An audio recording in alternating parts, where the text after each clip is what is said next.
दफा ये है कि उन्होंने 2-3 एंकर्स के नाम लिए। सारे एंकर्स इस बात के गवाह हैं कि वो कौन सी जमात थी और कौन से लीडर थे जिन्होंने टेलीविजन पे कहा कि हम कोरोना पे सियासत करेंगे और जिसने कोरोना पे सियासत नहीं करनी वो कोई और काम करे। कोरोना के ऊपर पॉलिटिक्स नहीं होनी चाहिए थी, लेकिन हुई। जब कहीं से सियासत होगी तो फिर उसका जवाब भी आएगा। लेकिन यह अच्छी रिवायत नहीं थी कि कोरोना के ऊपर, बीमारी के ऊपर, वबा के ऊपर मुश्किल और इब्तला जो लोगों पे आई थी उस पर सियासत होती। दूसरी बात जिससे मैं इत्तफाक करता हूं वो ये है कि Pakistan steel mills, Pakistan international airlines और जितने भी वो इदारे जो प्राइवेटाइजेशन की लिस्ट पे हैं, उनकी प्राइवेटाइजेशन का अमल ट्रांसपेरेंट होना चाहिए, होगा। वो कानून के मुताबिक होना चाहिए, होगा। और उस अमल को पाकिस्तान के वसाइल में इजाफे के लिए इस्तेमाल करना चाहिए, ऐसा ही होगा। तीसरी बात जो उन्होंने की उससे भी मैं इत्तफाक करता हूं। यह गैर रवायती तकरीर है।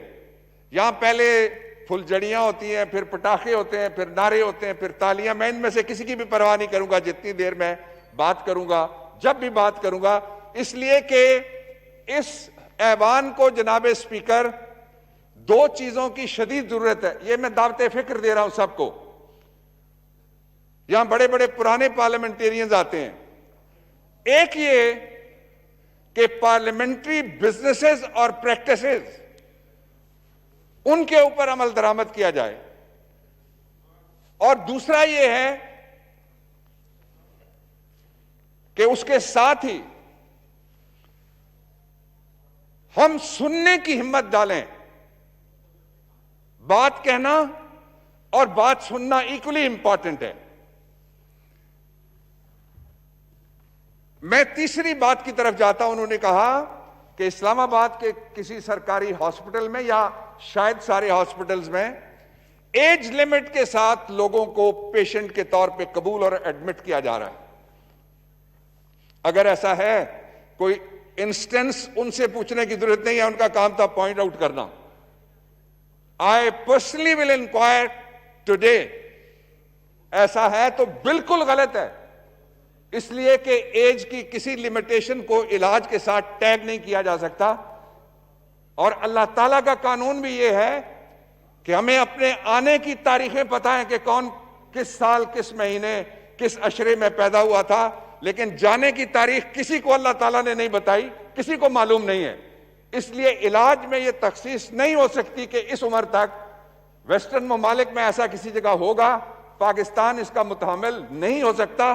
बड़ा हमारा जो हेल्थ का सिस्टम है वो इस काबिल है कि वो हमारे बुजुर्गों का, सीनियर सिटीजन का, हमारे वालिदैन जिसमें शामिल हैं, जिन जिनके जिंदा है, अल्लाह ताला उनको सेहतमंद रखे। जिनके चले गए अल्लाह ताला उनकी बख्शिश करे। चीनी के ऊपर सबसे पहले बात हुई। बहुत सारे फाजिल मेंबरान ने गुफ्तगू की। जो चीनी कमीशन है उसके दो इश्यूज टैग हुए, दोनों पे मैं शॉर्ट कमेंट करके आगे बढ़ जाऊंगा। पहला यह कि चीनी कमीशन बना, यह भी कहना चाहिए और मानना चाहिए किसने बनाया। यह भी कहना चाहिए और मानना चाहिए, सबको पता है क्या क्या धमकियां थी।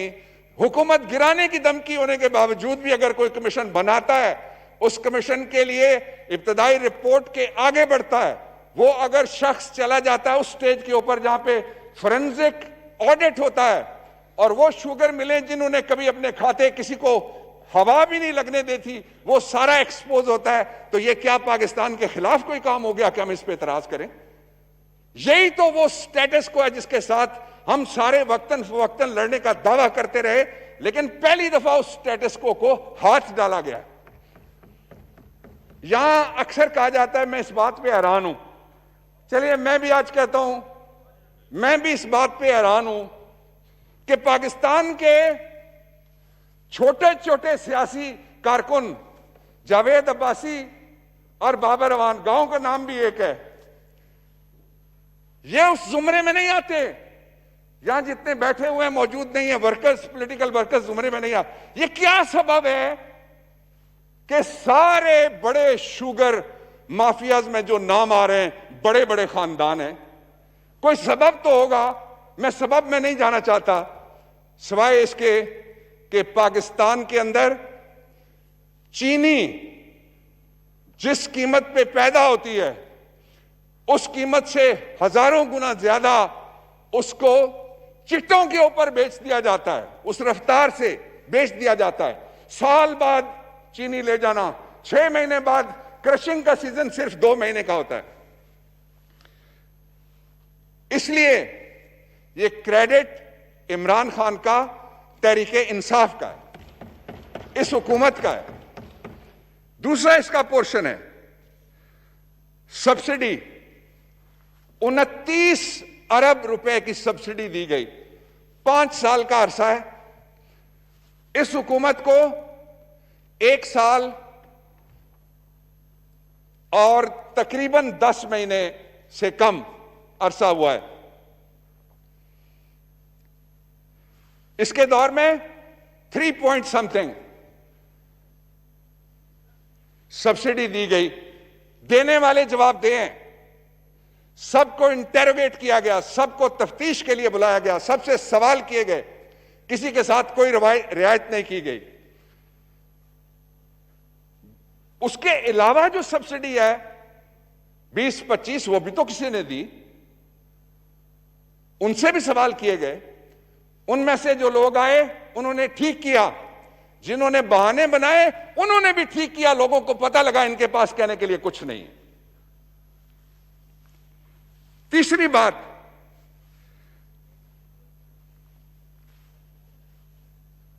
इस दौर में जो सब्सिडी दी गई उसके बारे में रिपोर्ट पढ़ लीजिए एक दफा, उसके बाद एतराज करें।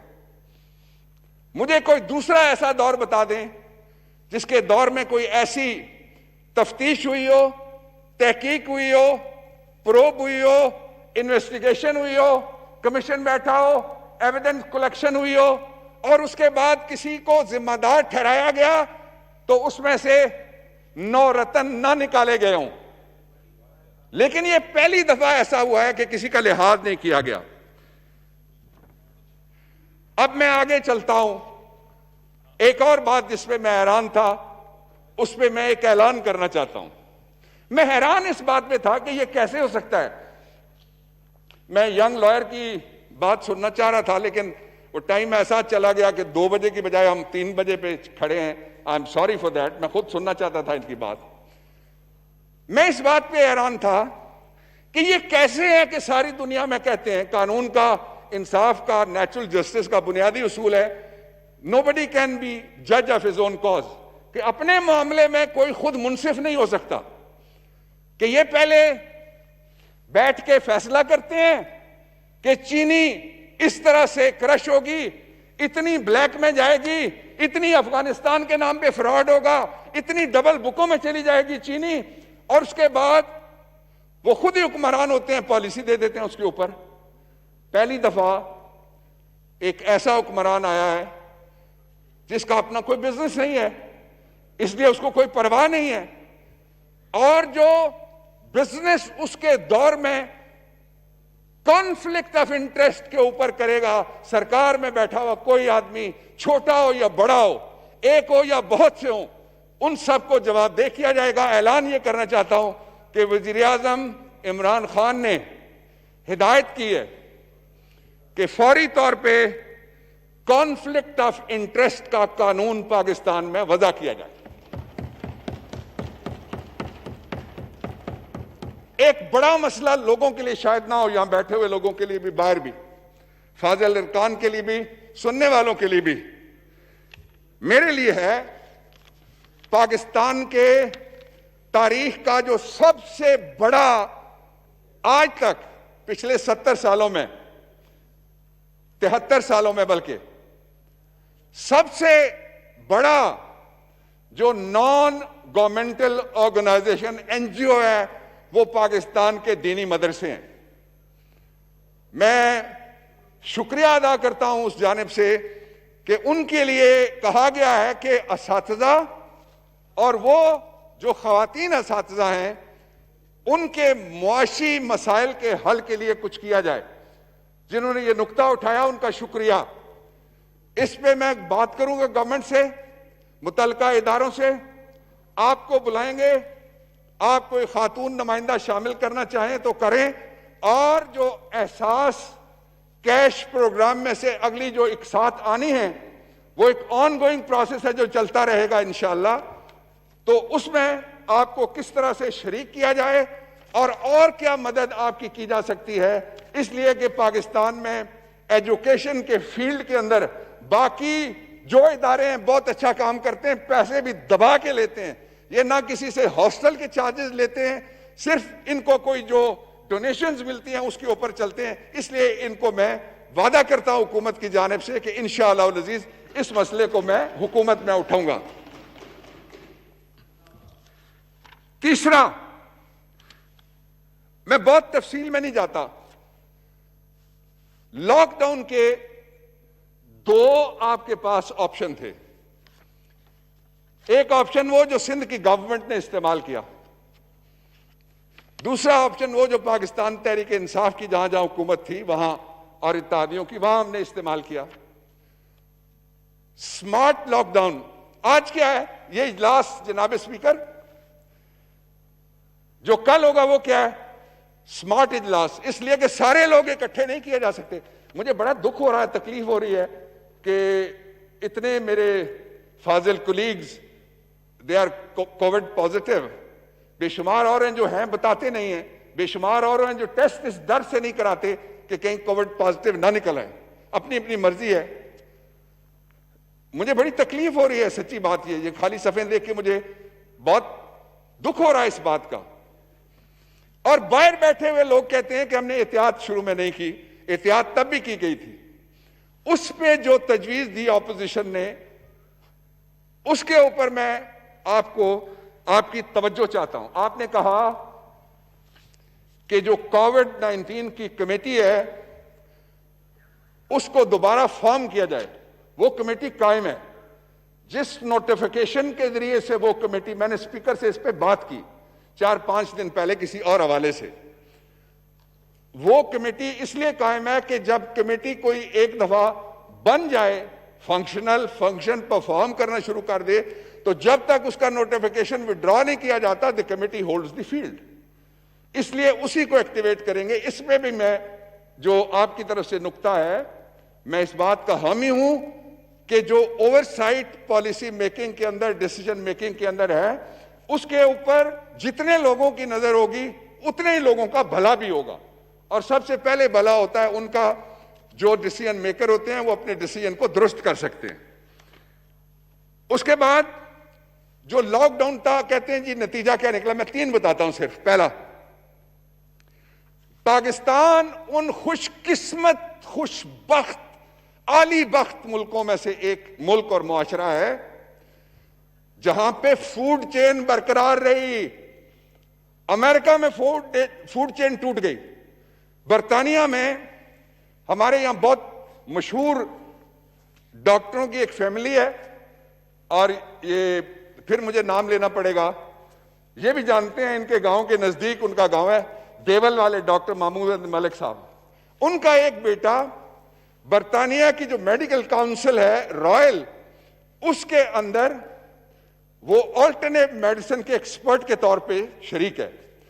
तो एक दिन वो आए, बड़े रंजीदा मुझे कहने लगे कि बेटे ने, उनका जो बड़ा बेटा है वो मेरा शागिर्द है, वकील है, कहते हैं बेटे ने मुझे ऐसा फोन किया कि मैं कल से परेशान हूं। ये मुझे डॉक्टर महमूद मलिक साहब कहने लगे। मैंने कहा किस बात की परेशानी? वो कहता है मैं हाथ में पाउंड स्टर्लिंग पकड़ के पूरे लंदन में घूम रहा हूं, मुझे डबल रोटी नहीं मिल रही। मेरे बच्चे कहते हैं हमने ब्रेड खानी है। हमने उनको कहा आटे से फुल्का बना देते हैं, पराठा। वो कहते हैं नहीं, we'll eat bread. They were born over there. इससे बड़ा अल्लाह का क्या शुक्र हो सकता है कि महंगाई जिस तरह से बढ़ सकती थी नहीं बढ़ी। आपको याद है 1971 की जंग में रोटी का क्या रेट हुआ था वजीराबाद से लेके गुजरावाला तक? मैं ऐवान की तवज्जो उस आधे गिलास की तरफ दिला रहा हूं जो भरा हुआ है, खाली की तरफ सबने तवज्जो दिलाई। अगला, दिहाड़ीदार मजदूर, डेली वेजर, कॉन्ट्रैक्ट मुलाजमीन, बैरे, खानसामे, किचन चलाने वाले, सफाइयां करने वाले, घर के अंदर काम करने वाली खवातीन, मैं उनको अजीम इसलिए कहता हूं कि वो सारे काम करते हैं जो हम नहीं करते अपने लिए। जो गंद हम फैलाते हैं वो उस गंद को उठाते हैं। आप बताइए मिस्टर स्पीकर, मैं अगर आपसे रूलिंग मांगूं तो आप क्या कहेंगे कि गंद फैलाने वाला अजीम आदमी है या उठाने वाला अजीम आदमी?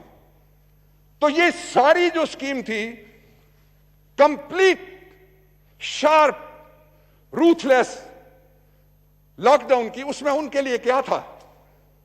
कुछ नहीं था ना। उसी के नतीजे में तीसरा काम हुआ, और वो ये है कि जनाब पाकिस्तान की तारीख में पहली मर्तबा, उस पर भी अगर कोविड-19 कमेटी अपनी ओवरसाइट रखनी चाहे तो government will welcome that.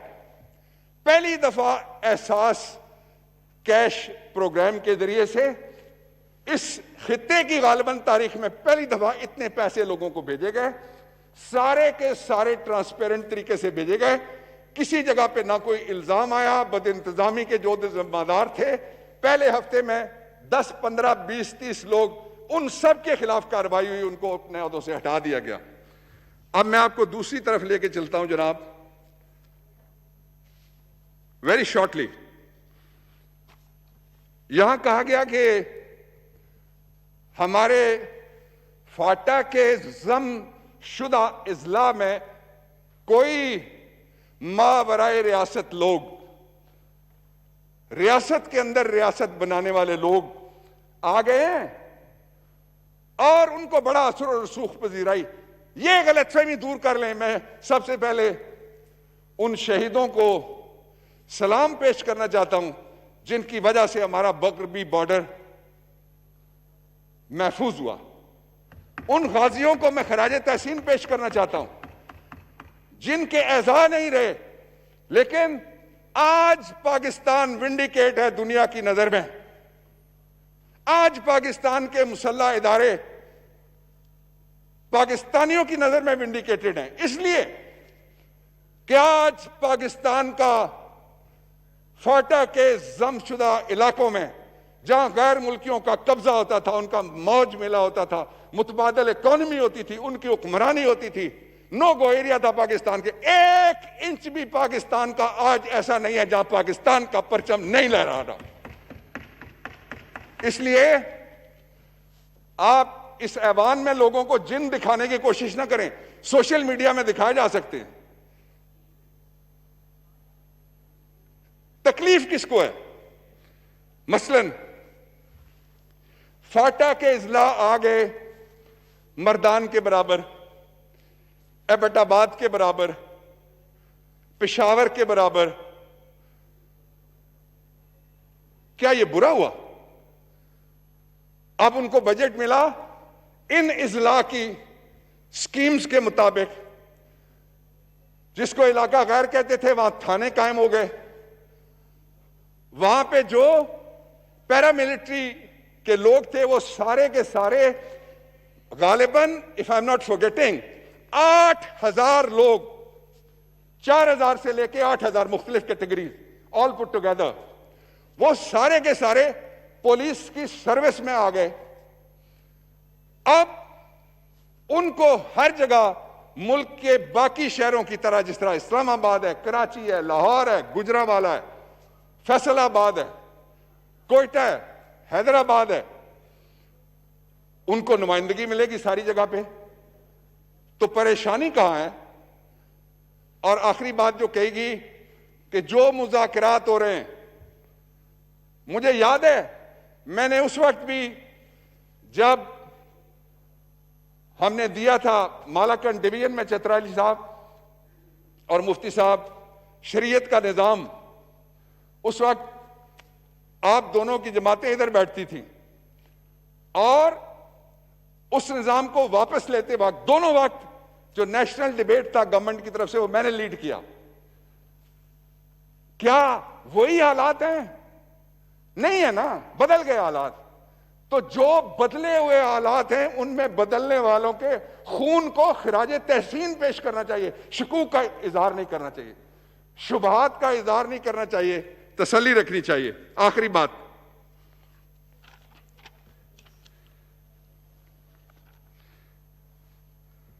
Miss governance. लेकिन उससे पहले मरी, नथिया गली और गलियात, उनके हवाले से यहां फॉर्मर डिप्टी स्पीकर ने पॉइंट लिया। मैं उनको यह बताना चाहता हूं कि टूरिज्म उस इलाके में खोलने के लिए एसओपीज बन रहे हैं। उन एसओपीज के अंदर अगर आप चाहते हैं कि वहां के नुमाइंदे, मरी और गलियात के नुमाइंदे अपना कोई मौक़िफ़ देना चाहें तो वो मौक़िफ़ आप मिल लीजिएगा मेरे दफ्तर में, और हम उस मौक़िफ़ को जो केपीके के सीएम हैं उनको यहां से बात करके उनके पास हम भिजवा देंगे। और मैं इस बात का हामी हूं कि जो इदारे पाकिस्तान के लोगों को रोटी खिला सकते हैं उनको फौरी तौर पे खोला जाए। मिस गवर्नेंस का जो मिस नॉमर है उस पे मैं बहुत मुख्तसर आखिरी जुमले 3-4 कहना चाहता हूं। डॉक्टर्स, रिफॉर्म करने की कोशिश हुई, किस तरह की कानूनी और फिजिकल जंगें छिड़ गई सारी जगह। थाना कल्चर है, थानों के हमने नाम बदल के देख लिया, खिदमत गायें भी रखी, थाना थाना ही रहा, तब्दील नहीं हुआ। जब आप हाथ लगाते हैं आगे से बाकायदा सरकारी मुलाजिम, यह दुनिया का वाहिद मुल्क है जिसमें गुलाम मुस्तफा खर जब गवर्नर थे तो पुलिस हड़ताल पे चली गई। यह स्टेटस को है, इसको तोड़ना आपके हक में है। जब आप चोजन एहतसाब की बात करते हैं, सियासी मुखालिफिन की प्रोसिक्यूशन की बात करते हैं, तो इसको तोड़ने के लिए भी यह ऐवान रेलेवेंट है। कवानीन में इस्लाह कीजिए। इदारे ताकतवर कवानीन के जरिए से हो सकते हैं, तकरीरों के जरिए से नहीं किए जा सकते। और जो petrol mafia, I was part of the debate, मैं इस ऐवान को आपके जरिए एतमाद में लेना चाहता हूं कि किसी के दिल में भी वो लोग जो एशिया का सबसे बड़ा रिलीफ दिया इमरान खान की गवर्नमेंट ने, लोगों तक नहीं पहुंचने दिया गया। उसके लिए हुक्मरान जमात के अंदर, हुक्मरानों के दफ्तरों के अंदर कोई हमदर्द उनका नहीं है। जो लॉबियां इस्तेमाल हुई हैं वो कटहरे में जाएंगी। जिन्होंने गलत काम किए हैं उनके लाइसेंसेस रिवोक होंगे, और जिन्होंने ये रिलीफ नहीं पहुंचने दिया लोगों को, उसका एहतसाब होगा। मैं कंजूसी करूंगा अगर ये ना कहूं कि मुझे खुशी है कि सदर साहब के खिताब के हवाले से जो मोशन आई थी उसके लिए बहुत वक्त सारे दोस्तों ने दिया और अपनी अपनी मौक़िफ़ के मुताबिक बात की। और ये एक रिवायत है आईनी, जिस तरह खिताब रिवायत है, इसलिए मैं आपकी इजाज़त से इस डिबेट को कंक्लूड करता हूं। Thank you. बहुत शुक्रिया जी। अब मैं तहरीक ईवान के सामने रखता हूं कि ये ईवान 12 सितंबर 2019 को दोनों ईवानों के यकजा इजलास से सदर इस्लामी जमहूरिया पाकिस्तान के खिताब से इनसे अपने गहरे तशक्कुर का इजहार करता है। वो तमाम अरकान जो इस तहरीक के हक़ में हैं हाँ कहें, वो तमाम अरकान जो इसकी मुखालफत में है ना कहें। मेरे ख्याल में अक्सरियत के जवाब हाँ में है, नतीजतन तहरीक मंजूर की जाती है। ईवान की कार्रवाई कल बरोज़ जुमा 12 जून को दोपहर 4 बजे तक मुलतवी की जाती है।